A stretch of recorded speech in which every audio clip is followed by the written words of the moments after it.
الحمد للہ رب العالمین والعاقبۃ للمتقین والصلاة والسلام علی سید الانبیاء والمرسلین وعلی آلہ واصحابہ اجمعین اما بعد اعوذ باللہ من الشیطان الرجیم بسم اللہ الرحمن الرحیم قل هو اللہ احد اللہ الصمد لم یلد ولم یولد ولم یکن لہ کفوا احد صدق اللہ العظیم وصدق رسولہ النبی الکریم الامین اللہم صل علی سیدنا و مولانا محمد معدن الجود والکرم وآلہ وصحبہ وبارک وسلم الصلاۃ والسلام علیک یا سیدی یا رسول اللہ وعلی آلک واصحابک یا سیدی یا حبیب اللہ۔ حمد و صلوات کے بعد ماہ نور و سرور، ماہ رمضان المبارک کی بابرکت پرکیف خوبصورت گھڑیاں اللہ نے ایک دفعہ پھر امت مسلمہ کو نصیب کی ہیں۔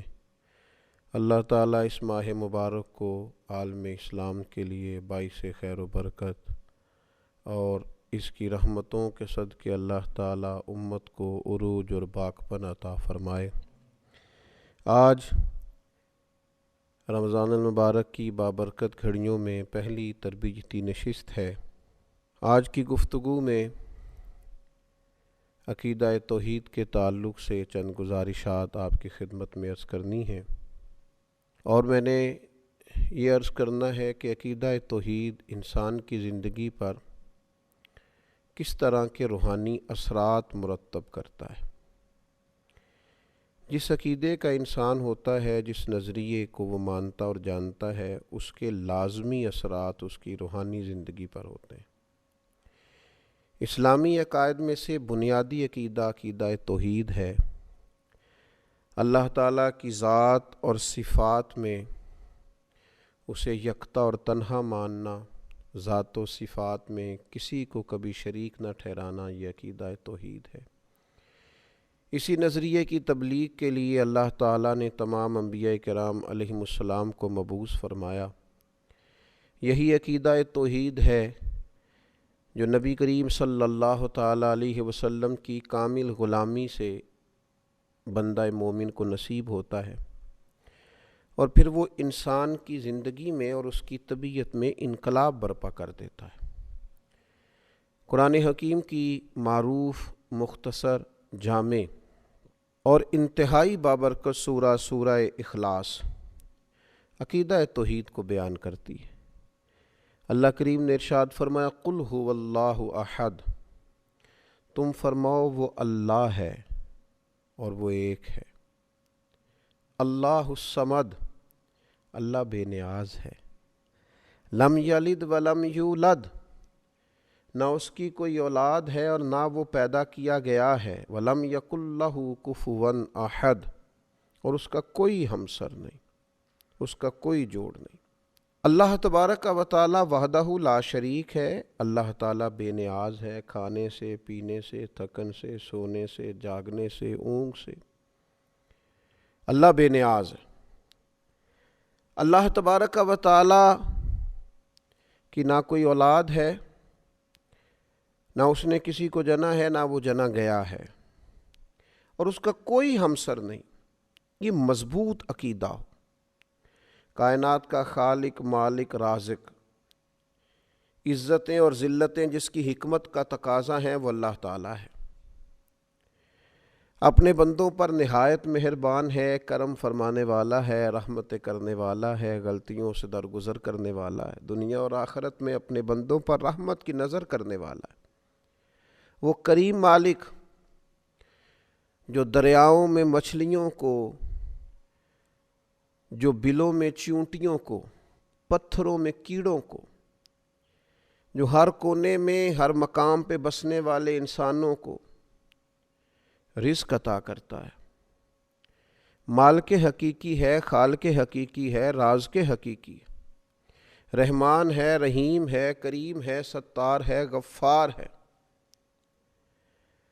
وہ اپنی شانوں، صفتوں، کمالات اور اسماء مبارکہ میں ہر لحاظ سے بلند و بالا ہے، یکتا و تنہا ہے، اور اتنا کریم ہے کہ جس طرح کا بندہ اس کے ساتھ گمان کرتا ہے، مالک اسی طرح کا اس کے ساتھ معاملہ فرما دیتا ہے۔ مانگنے والوں کو رزق بھی دیتا ہے، عزت بھی دیتا ہے، صحت بھی دیتا ہے، اولاد بھی دیتا ہے، عمر بھی دیتا ہے، اور دیتا ہے تو بے حساب ہی دیتا ہے۔ اور دیتا ہے تو پھر اتنا دیتا ہے، اتنا دیتا ہے، اتنا دیتا ہے کہ انسانیت لیتے لیتے تھک جاتی ہے، لیکن مالک کی عطائیں جاری رہتی ہیں۔ فرمایا بس ایک بات کا خیال رکھنا، کسی کو اس کا شریک نہ ٹھہرانا۔ بہت زیادہ تفصیلات نہیں، مسلم شریف کی ایک حدیث، حضرت جابر بن عبداللہ رضی اللہ تعالیٰ عنہ بیان کرتے ہیں کہ نبی کریم صلی اللہ تعالیٰ علیہ وسلم نے بیان فرمایا کہ جو اللہ تعالیٰ سے اس حال میں ملا، جس نے گویا بروز قیامت رب سے اس حال میں ملاقات کی کہ وہ کسی کو اللہ کا شریک نہیں ٹھہراتا تھا، تو بندہ جنت میں جائے گا۔ ختم ہو گئی بات۔ اور فرمایا جس نے اللہ سے اس حال میں ملاقات کی کہ معاذ اللہ وہ کسی کو اللہ کا شریک ٹھہراتا تھا، وہ بندہ دوزخ میں جائے گا۔ رسول رحمت صلی اللہ تعالیٰ علیہ وسلم کی اس خوبصورت جامع اور معنویت سے بھرپور روایت نے عقیدہ توحید پورے کا پورا سمیٹ کے رکھ دیا، اور اس کے جو نتائج ہیں اور اس کا جو لازمی اور آخری نتیجہ ہے وہ بھی بیان کر دیا کہ عقیدہ توحید و رسالت کا قائل جنتی ہے، اور اگر کسی مقام پر معاذ اللہ اللہ کی ذات و صفات میں کوئی کسی کو شریک سمجھتا ہے تو وہ جہنمی ہے۔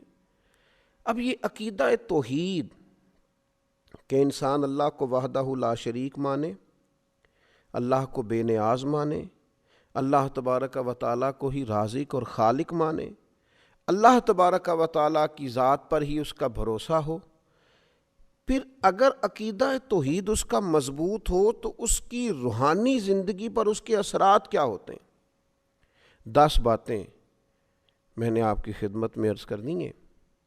عقیدہ توحید کے جو روحانی اثرات ہیں، انسان کے وجود کو، روح کو، ذہن کو قوت اور توانائی جو یہ عقیدہ دیتا ہے، وہ 10 باتیں اللہ کی توفیق سے آپ کی خدمت میں عرض کرنے جا رہا ہوں کہ طاقتور ترین اور مضبوط ترین اور وسیع الذہن اور وسیع القلب اور وسیع المزاج شخصیت عقیدہ توحید ترتیب دیتا ہے۔ سب سے پہلی بات یہ ہے کہ جب کوئی انسان اللہ کی توحید کا ماننے والا ہوتا ہے تو وہ تنگ نظر نہیں ہوتا، لسانی بنیادوں پر، علاقائی بنیادوں پر، رنگ و نسل کی بنیاد پر تقسیم نہیں ہوتا۔ کیوں نہیں ہوتا؟ اس لیے کہ وہ اس رب کا ماننے والا ہے جس نے زمین و آسمان کو بنایا۔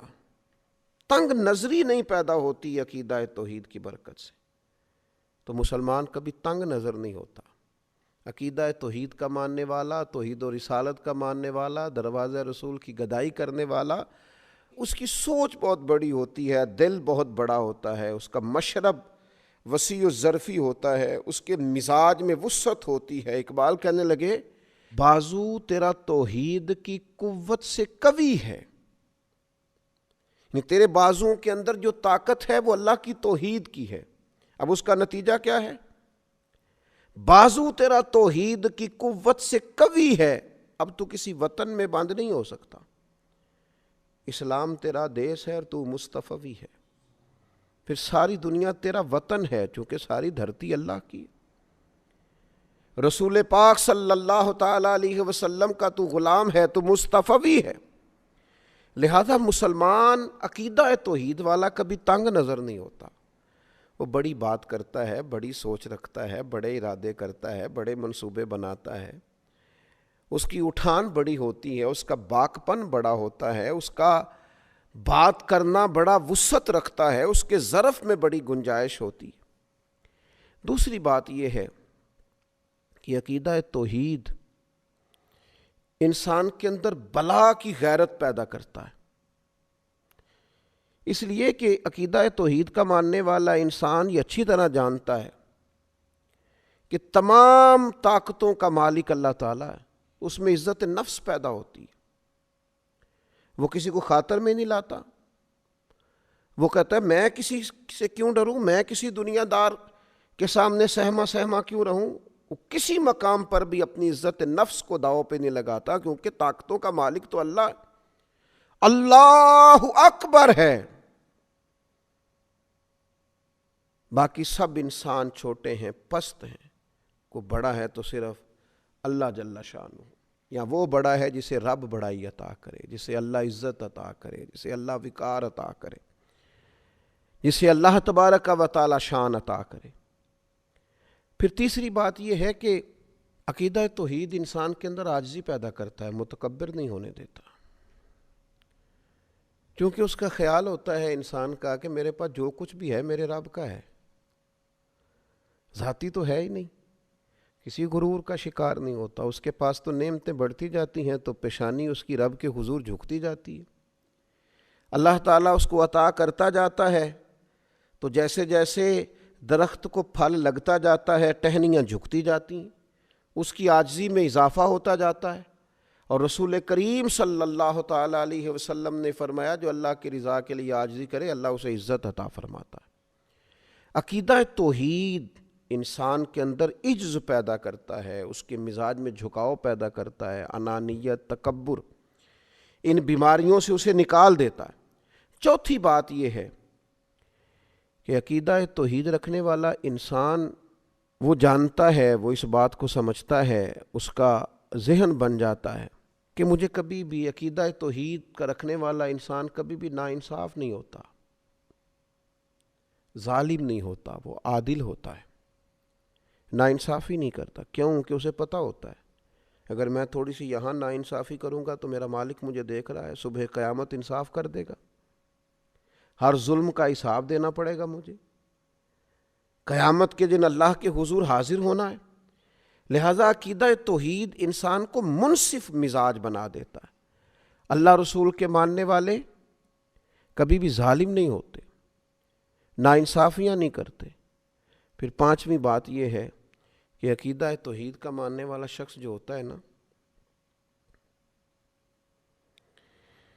کبھی مایوس نہیں ہوتا، اس کا دل نہیں کبھی ٹوٹتا، اس کے مزاج کے اندر کبھی کمزوری واقعہ نہیں ہوتی، اس لیے کہ وہ اس رب کا ماننے والا ہے جس نے کہا ہے لا تقنطوا من رحمت اللہ ان اللہ یغفر الذنوب جمیعا، تم نے کبھی اللہ کی رحمت سے نا امید نہیں ہونا، اللہ سارے گناہ معاف فرما دے گا۔ تو عقیدہ توحید انسان کے مزاج کو شگفتہ رکھتا ہے، کھلا ہوا رکھتا ہے، تازہ دم رکھتا ہے، امیدیں ہر وقت برقرار رہتی ہیں، مزاج ہر وقت تازہ رہتا ہے، طبیعت میں ہر وقت اٹھان رہتی ہے، کچھ کرنے کا جذبہ ہر وقت بیدار رہتا ہے، سستیوں سے، نکاہتوں سے، کمزوریوں سے، کمزور باتوں سے۔ عقیدہ توحید کا ماننے والا بچا رہتا ہے، روحانی تازگی نصیب ہوتی۔ چھٹی بات، عقیدہ توحید رکھنے والے آدمی کے اندر عزم بہت ہوتا ہے، حوصلہ بہت ہوتا ہے۔ کیوں؟ اس لیے کہ عقیدہ توحید رکھنے والا آدمی جو کام بھی کرتا ہے رب کی رضا کے لیے کرتا ہے۔ جو کام انسان دنیاوی لالچ کے لیے کرے، حرص و ہوس کے لیے کرے، وہ کام بندے کو تھکا دیتے ہیں، محدود کر دیتے ہیں، کمزوری اس میں ظاہر ہوتی۔ لیکن جب بندہ رضا الہی کے لیے نکلتا ہے، پھر عزم ہے، حوصلہ ہے، پھر تو انسان جان بھی خوشی خوشی دے دیتا ہے، پھر تو سر کٹانے میں بھی لطف آتا ہے۔ وہ کسی نے کہا تھا کہ غلامان محمد جان دینے سے نہیں ڈرتے، یہ سر کٹ جائے یا رہ جائے کچھ پرواہ نہیں کرتے۔ عقیدہ توحید نے مضبوط کر دیا، عزم پیدا کیا ہے، حوصلہ پیدا کیا۔ اور ساتویں بات یہ کہ عقیدہ توحید انسان کو کمزوری سے نکالتا ہے، بہادر کر دیتا ہے بندے کو، اس لیے کہ وہ زبردست طاقت والے رب کا ماننے والا ہے، وہ اللہ جل جلالہ کا ماننے والا ہے، وہ اللہ جل شانہ کا ماننے والا ہے، اللہ اکبر کا ماننے والا ہے۔ لہذا اس کے اندر بہادری ہوتی ہے، وہ بزدل نہیں ہوتا، وہ کمزور بات نہیں کرتا، اس کے لہجے کا دبدبا بتاتا ہے کہ اس کے پیچھے جو طاقتیں ہیں وہ عظیم ہیں. کسی عظیم کو ماننے والا اللہ رسول کی مدد اور نصرت کا دامن اس نے تھاما ہوا ہے، اور یہ جدھر جاتا ہے اللہ تعالیٰ اس کی مدد فرماتا ہے. اور پھر 8ویں بات یہ ہے، عقیدہ توحید انسان کے اندر بے نیازی پیدا کرتا ہے، قناعت پیدا کرتا ہے. انسان سمجھتا ہے کہ عزت ہو، حکومت ہو، رزق ہو، یہ تو اللہ کے ہاتھ میں ہے، لہٰذا وہ بندوں کی، دنیا داروں کی، مالداروں کی، صاحب اقتدار لوگوں کی اتنی پرواہ نہیں کرتا. اسی کسی دے کچھ نہیں جلگ دے، نہ کوئی ساڈا دردی.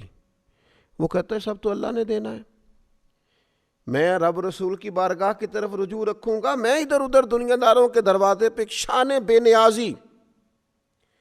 اس لیے آپ کبھی دیکھیں اللہ کے بندوں کو، حضرت ابو عبیدہ بن جراح، جناب ابو ذر غفاری، سیدنا فاروق اعظم، حضرت مولا علی شیر خدا علیہم رضوان، کبھی ان کو دیکھیں، لباس سادہ، انداز سادہ، لیکن کیا شان ہے، کیا انداز ہے. اللہ تیرے بندوں کی کیا عظمت ہے.